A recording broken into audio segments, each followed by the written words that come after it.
Hey everyone, and welcome to another live challenger commentary from a SkillCapped expert. This guide comes from our website, SkillCapped.com, where we have over 500 Smurf commentaries by the top players and coaches, teaching you exactly how to escape the rank that you're stuck in. There's 14 brand new commentaries added each week, and a site-exclusive feature where our challenger experts will answer any and all questions that you have. All of this and so much more can be unlocked at our website, SkillCapped.com, so click the link in the description below, head to SkillCapped.com, and get the rank you've always wanted. Hey everyone, and welcome to SkillCapped's Smurf Commentaries. My name is Aphelios, I'm a Challenger 80 carry. In this game, we're playing Aphelios in Gold Elo. We're going to be playing this game with a Nautilus support, and we're going to be playing against an Ashe with a Yuumi. And Ashe and Yuumi are both really immobile champions that really are pretty vulnerable by themselves. So seeing the fact that they don't have any like hard peel in the lane, it makes this matchup pretty easy. When I have a Nautilus, I can just force an engage if one of them ever mispositions, and then I can just follow up with gun like Gravitum gun or just like using shurikens at close range. So this matchup should be pretty good for at least the 2v2. And it's not like I get hard outscaled because Ashe doesn't scale that hard compared to like a hyper carry like Aphelios. And so the lane is looking pretty easy, at least, to pull off. And I'm also going to be playing with a Zyra jungle against a Shaco jungle, and the Zyra jungle is running fleet footwork. Not really sure what the strategy is, but if you're playing with a jungler you're not familiar with, you basically should assume that you're playing with no jungler at all, because you won't know the jungle timings and where the player would like to go with that particular weird jungle pick. But Shaco in particular, you have to watch out for him being a bot side, because we are also playing a immobile champion. So here, after we leash, we're going into lane, and Nautilus is pretty much just going to try and look for a hook while we are making sure we don't fall too far behind in CS. We want to make sure we hit level 2 because our level 1 is really weak on Aphelios, right? You don't have that Q ability to trade. So, and also a tip for when you're playing Aphelios and you're leashing, you're hard leashing, when you go back to lane and the minions are almost dead, you should swap over to sniper gun, that you have more range to possibly edge out one extra minion. Here we hit level 2, and it's pretty clear that we have the advantage here. I don't really know where Shaco is, so I'm going to step a little bit far back. Yuumi there looking for a trade, and so I'm going to trade back with my Q auto. And then at this point, we're just going to try and use our Vamp Scepter to, not Vamp Scepter, but Red Gun to level up. Shaco pops up here. I'm going to end up dying because I didn't respect the possibility of this elo coordinating, walking up together at the same time. Nautilus was also in a position where he couldn't really peel for me because he was looking to go in. So really unfortunate death there, mostly because of me disrespecting what the opponents are doing. So at this point, we're just going to focus on coming back from a gold deficit. And we end up buying boots because the wave is crashing, so we need to get back to lane as fast as possible. It's going to be more worth it than a longsword, in my opinion, especially since we are in a mobile champion. So a lot of the CS I'm just going to miss. It's going to be pretty bad for us, but it's not going to be too bad. Ashe got only one of the kills, so we're not like extremely doomed yet. We can still possibly come back even by a single good play. So at this point, we're just gonna slow push the lane because we can't shove it in fast enough to the enemy tower, and we also don't know where Shaco is still. I think Shaco just died, but the information I'm getting on the minimap didn't give that information away until it was like pretty much too late for me to shove in the next wave. The next wave is also a canyon wave, so it'd be pretty hard for me to shove it in if I don't shove it in all the way. And what that means is it can just be forced into a freeze by the enemy bot lane, so I don't want that to happen. And here I'm just going to push forward and pretty much make sure that I can shove the wave in, because I need the wave to bounce back no matter what.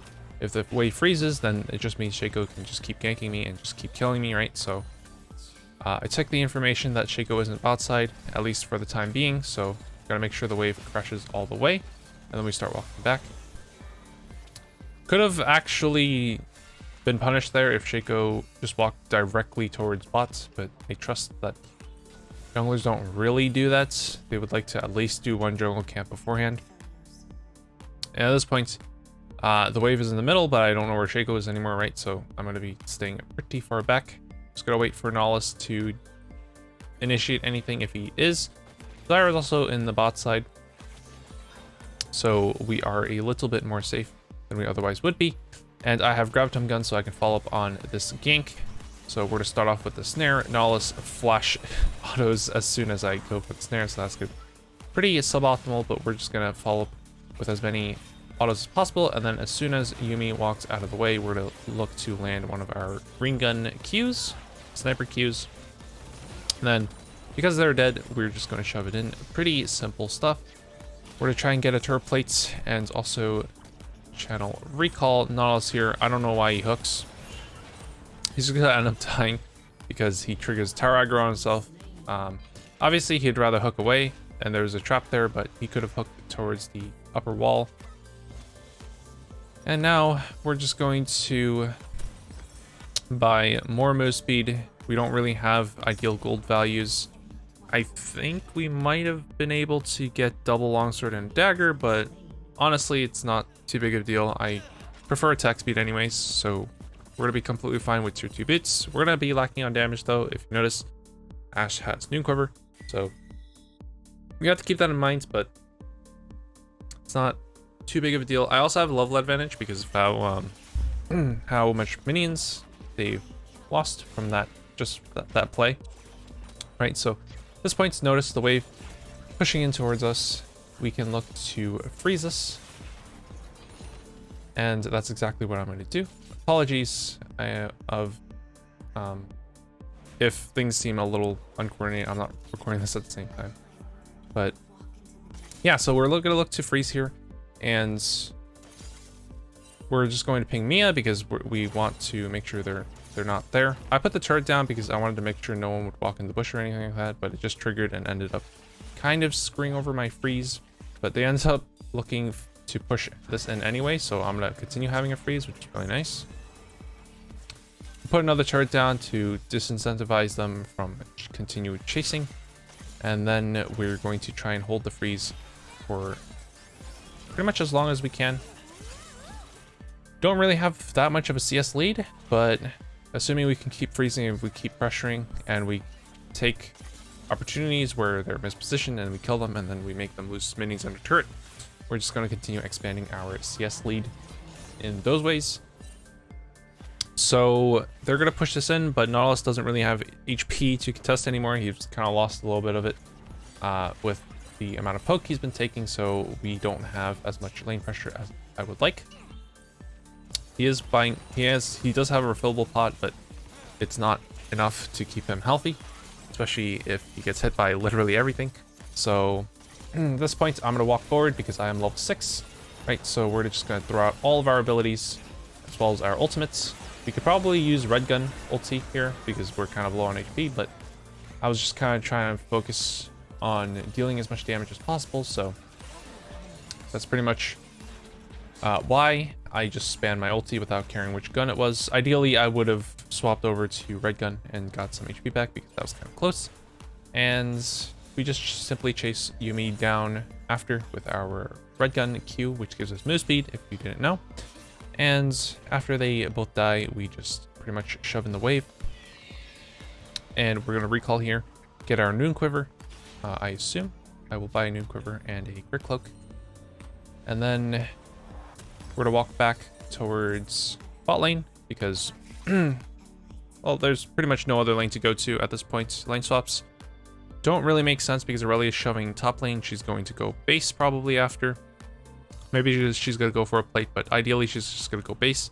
Zyra is doing something in the enemy jungle. I have no idea. By the time I get there, that fight is probably over already.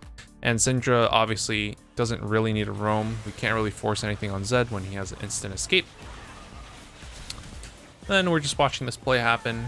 Zed's gonna die. We see Ashe in the mid lane, but the assumption is she's gonna come straight back bot after, right? She's not showing herself mid anymore, so we're gonna try and avoid shoving this wave, right? So as long as the wave is gonna push it to us and we can freeze it, we can just look to punish them again when they walk up for CS. And this time Nautilus is full HP, so he can pressure with us. And so we're just going to hit for last hits and make sure we don't push the wave. But we will want to trim the wave if they're hard shoving it like they are now. What I mean by trimming is we're going to damage the wave a little bit, because if they are pushing, we don't want the wave to crash under tower as a huge wave. Not only does that let them dive, but it's just bad overall because you're going to miss more CS. Because more of the CS will be under the influence of your tower. So at this point, our wave is now going to slow push into theirs because it's clumped up towards our side of the lane. And we're just pretty much looking to slow push, if not anything, because I don't think I know where Shaco is. So we're going to try and avoid going for anything too fancy. Nautilus is going to try and go in here. We're just going to throw our ulti and everything too. But pretty obvious that we shouldn't really do much here. I'm going to try and help him out, but that engage was obviously really bad. He's going to end up burning flash for it, but as long as no one dies, they're not really snowballing yet. And as long as we can make sure we don't like get the flash punished, like by a turret dive or something like that. I was pretty much sure we would die here or something like that, but it ends up being that Shaco is not even sticking around. Oh, he is sticking around, so yeah, now we're gonna base. Want to make sure we are not going to get canceled by the Shaco, so we're pinging assist on Shaco, but I'm pretty sure they wouldn't want to dive Nautilus alone, especially with no minion wave right now, and then Nautilus could really easily just walk back and then get away. Shaco can't really solo kill Nautilus at this stage of the game. So we're just gonna go back and we're gonna go back to lane, and we're gonna lose a couple waves, but not much we can do about it. The enemy jungler came bot and dive potential was there, so pretty much just needed to base. And now the wave is bouncing, right? It's a slow push again. And this is what I wanted to point out when the correct things the enemy team is doing, right? Ashe is making sure the wave will bounce before she goes base. That is the correct thing to do, because now I'm stuck in a pretty awkward spot where my wave is going to have to push forward. So I'm going to need to push it forward, but I don't know where Shaco is. And I see Nautilus is almost back to me, so I'm going to start pushing it now because I want it to crash under tower. So we're going to throw our abilities out. Kind of risky for me to position this way, because if Ashe had ulti, maybe she could have done something, but doesn't seem like she has ulti. Oh, she does. Okay, so Nautilus is just gonna hook the Yuumi, and then I'm just gonna flamethrower both of them. I'm not sure why Ashe held on to her ulti that long, but it's just her mistake. If you're playing Ashe against Aphelios and he's walking up towards you, and Nautilus also seems to be falling up, just throw your R for Aphelios. If you throw your R after the Nautilus hook lands and their R hits Nautilus, it's kind of lost cause, because Nautilus already got most of his purpose out. So at this point, we just got the turret plates because they died, and then we also need to make sure that the wave crashes, right? We see Zed, and we're gonna base now. Zed doesn't seem like he's holding the wave, which is really nice. If he did hold the wave, well, he'd be losing a lot mid lane, right? He also could have cleared the wave, I guess, but I assume Ashe and Yuumi were almost back to lane anyway. So we finish our Kraken Slayer, a pretty big item spike. I assume someone's gonna ask about why I didn't take cleanse, and also why I bought double crit cloak. The double crit cloak thing was just because of gold value, not because it's like especially good or anything. I think double crit cloak was fine when it costed 800 gold and gave 20% crit. I mean, the gold value is still pretty much the same. It is the same exactly proportionally, but not worth an item slot if you can't finish your items. So I just did it because I had 600 gold. So this teleport is weird. Aurelia's gonna come up from behind, and I'm gonna be feeling pretty weird about this one. A really weird flash from Aurelia. Not sure what she wants me to do here. I was tempted to flash forward here, but it's not like I can really do anything because she still had the lifeline shields, so not really too sure about that. But back to the cleanse topic. I'm not taking cleanse because Ashe is pretty much the only reliable form of CC. Oh, Zed's coming for a gank here, so I should pretty much just hold my flash, waiting for a shuriken or something like that. And really weird play coming from Zed, trying to force a kill on me. We're just gonna try and finish this tower as well. So we're gonna ulti for the healing from my red gun. That's pretty useful because I know that Shaco's gonna come. Pretty sure me and Nautilus can just 2v3 here. I have flash and everything, and Ashe is pretty much dead. But Nautilus is gonna not really look to go in here, even though it's pretty possible for him to just walk up here and just go in. Oh right, he did try to go in. Never mind, I take it back. So he just got canceled by the Shaco box. I end up landing a snare, but it doesn't matter because he's on cooldown. So at this point, he's just going to channel back base, and I'm not going to really be able to do much 1v3. So I'm just going to stay pretty far back and look to not miss CS. Shaco can't really like solo go on me. I also have Syndra shadowing me, so it's going to be pretty good for us to try and look for a play here. Syndra E made me miss my Q there, but that's going to be okay. We're still going to get the kill, and we can just rotate to the dragon. But back to the topic of cleanse. I'm not taking it because they only have one reliable source of CC. They have only Ashe pretty much that can throw a reliable CC on me. Like obviously it can get followed up by Yuumi ulti, or what else do they have? Shaco box or something like that, or Jack stun. But honestly, if I don't get hit by the Ashe ulti, if I position properly, it shouldn't be too big of an issue. If they had more common forms of CC like Leona or something, it'd be worth taking cleanse, right? But because it's only Ashe and just pretty much follow up CC, you don't have to worry too much about taking cleanse unless you don't reliably position in a way where you don't just repeatedly get hit by Ashe ultis. If you notice you get hit by reliable CC a lot just because you're positioned in the wrong place, then it might be worth just taking cleanse. So the reason why I blue warded here is because there's a possibility of them being in our jungle. And you see they were in our jungle. They were just in the tri-bush. That Shaco was in the tri-bush and he just ended up dying.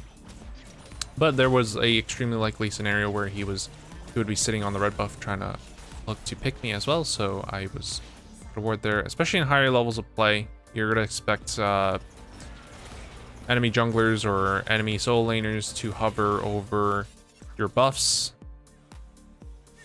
and then just punish you for trying to go for them alone. And then just gonna try and get the turret here. I know Zed is trying to look to army, so I'm gonna walk backwards here. I do have ulti as well, so it's not gonna be too bad. I saw Shaco go invisible as well, so we walked a little bit farther back. And then we're just trying to lifesteal here, trying to throw as many flamethrower pucks as possible. And then here, Zed ulti makes it pretty obvious where he's going to be, so we just queue behind us, right? If Zed ultis you, or pretty much anything like teleports onto you, it's going to be behind you, pretty much. I think exceptions are probably Master EQ. I think that makes him appear in front of you. But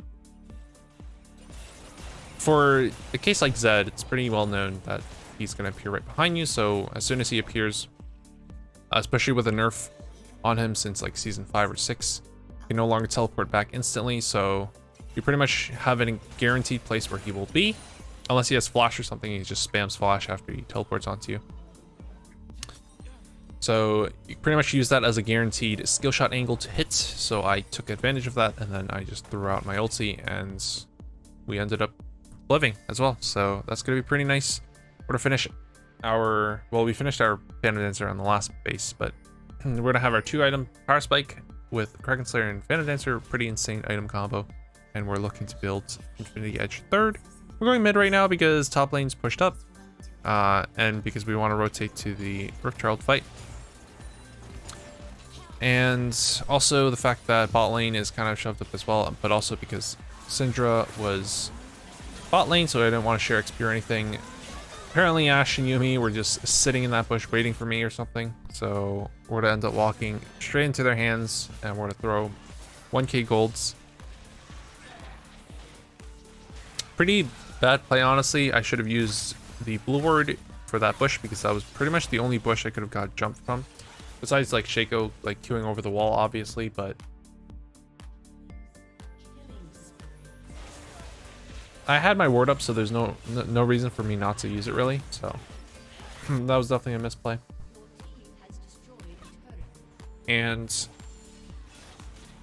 we should go for Baron route, just straight up. They should just get the inhibitor tower and then just rotate for the Baron because two of them are dead for an extra 15 seconds. And I do have a decent amount of DPS. And as well as dying right here as well, we should just go get the Baron. But our team seems to be sticking around for the inhibitor, so I'm just going to change my plan of action. Just going to go farm the enemy Wraith Camp instead. Because that is pretty much the next place I want to be. I want to be bot lane for spawning dragon, which is also what my team wants to go for, right? And we should just pop their scrying orb and things like that to make sure they don't have those tools to possibly maybe swing the fight or anything like that. We're gonna go for Gromp. Gotta keep farming, right? Gotta keep our CS numbers up. Also wanted to note that I used my Q for the Raptor camp. I said Wraith camp before. And that's not really efficient because the Severum Q doesn't really do that much if it's like a lot of low HP things. But Yuumi popped over the wall there. This guy ended up dying because it's just a free kill. Not sure why she popped over the wall. Maybe someone popped her over. But we're gonna be able to get this dragon now pretty uncontested. This is gonna be our it's gonna be our second dragon. So looking a little fishy here because of how ahead we are. We should that should have been our third dragon by now, but sometimes objective control is just not the focus of lower elo, and that's gonna be a-okay. We're gonna be moving towards the Baron now because we have vision control. Actually, we don't really have vision control, honestly. Most of our vision's on dragon, but we do have a tad bit of vision. It just died, but it's our belief that we could just turn, I believe, at this point, so we just go for it. Really unlikely that Shaco would be able to contest that. I mean, he could have probably just like hopped in invisible because we don't have vision, but I don't know. We just decided to flip it, I guess. Although it's not really a flip, it's kind of more like a really low chance that Shaco can actually pull that off with no vision. So at this point, we see Jax. I think we're trying to just pick him because he's alone in mid lane right now. We're gonna walk to make sure we don't get hit by the abilities. The Ashe ulti in particular would have killed me there if it hit. And I think we just base here, honestly. I don't really remember what's going on here. Why am I doing this? I think I'm just going for the enemy Wraith camp for more golds before I base. Probably gonna rotate towards bot, in fact. Syndra just jacks my Raptor camp, but we're just gonna go take the blue buff instead then. Don't really want to go bot because would be sharing golden XP again. Waiting for the Gromp, and like if we were bot lane, Aurelia probably wouldn't have died. But we kind of need gold ourselves too. So we gotta make sure we keep getting golds no matter what. Also because we didn't really know that they would collapse on Aurelia over my teammates in mid. Jax being here, kind of unsurprised, actually, kind of surprising actually. We're just gonna go shred him down with the gold lead we have. We have enough gold for Infinity Edge as well for our next base, so that's gonna be pretty nice. Let's go ahead and look to get the tier 2 tower and walk for the enemy red buff, ideally, probably. But I already have red buff, so maybe I'm not... yeah, I just don't have that in mind. We're just going to go siege for the tier 3 tower. But the red buff is up, though, so if we ever need to retreat, that is there for us. And we're just going to get these inhibitor as well. And I think we can actually look to siege and end the game, because we have 2 waves here coming from different angles. We just queue for this turret. They really can't go in on me.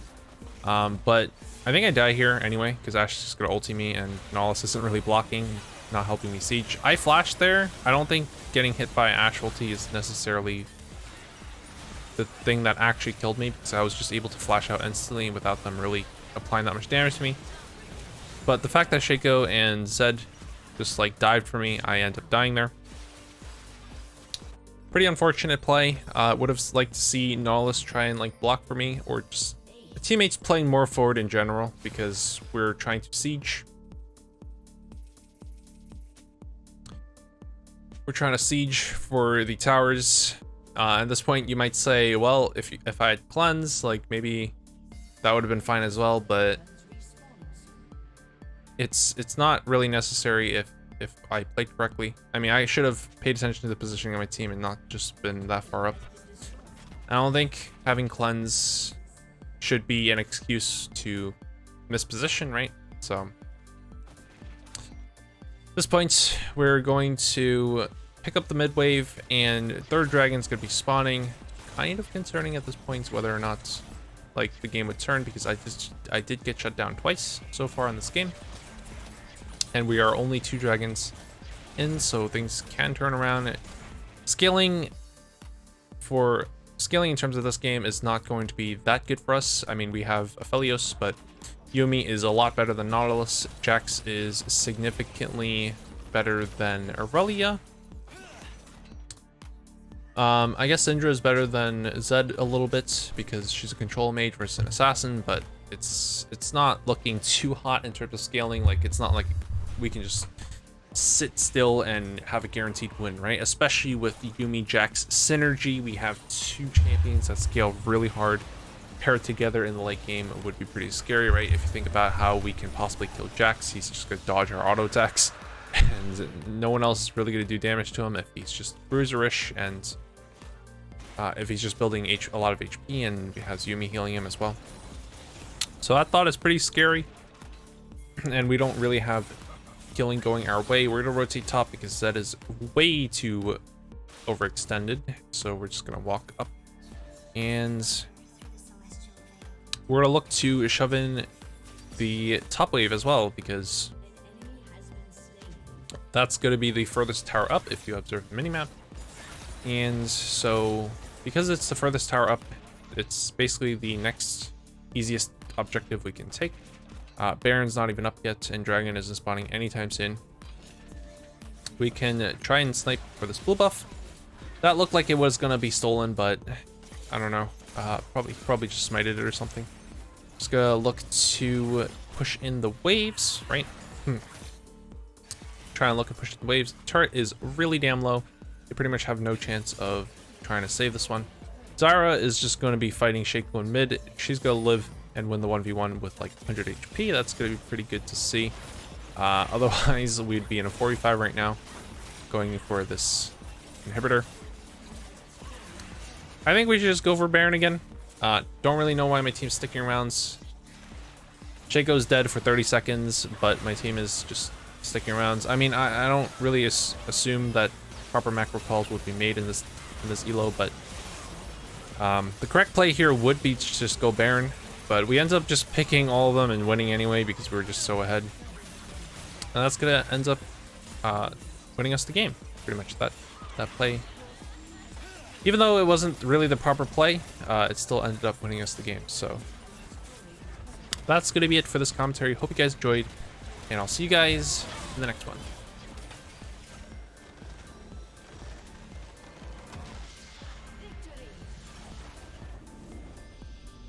And remember, this guide comes from our website SkillCapped.com, where we have over 500 Smurf commentaries by the top players and coaches teaching you exactly how to escape the rank that you're stuck in. Not only that, but we release 14 brand new Smurf commentaries with cutting edge builds and meta champions every single week. And if that wasn't enough, we have a site exclusive feature where you can ask the Challenger expert any question you want, anything you're struggling with or confused about, and are guaranteed a response by them. All of this can be unlocked for as little as $5 a month and is backed by our rank improvement guarantee. That means a full refund if you don't improve. That's not all, you also get the most comprehensive League of Legends training on the internet with over 900 videos and 150 courses teaching you exactly what you need to know to improve. So what are you waiting for? Click the link in the description below, head to SkillCapped.com and join the hundreds of thousands of satisfied SkillCapped members and get that rank you've always wanted.